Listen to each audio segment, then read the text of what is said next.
Hey, Dan with 3D Auto Repair. I'd like to talk to you today about testing batteries during hot weather.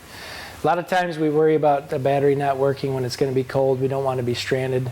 But hot weather is equally as damaging to your electrical components as cold weather is.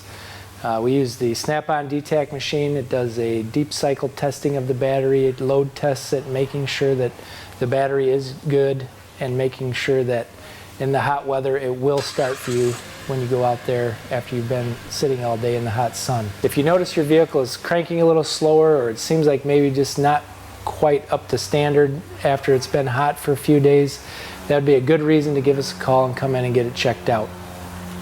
If you have any other questions or you'd like some more information, please feel free to give us a call, and we look forward to seeing you at the shop. Please check out our other videos on our YouTube channel. Don't forget to subscribe to it, hit the like button, and ring that bell. We really look forward to reading your comments.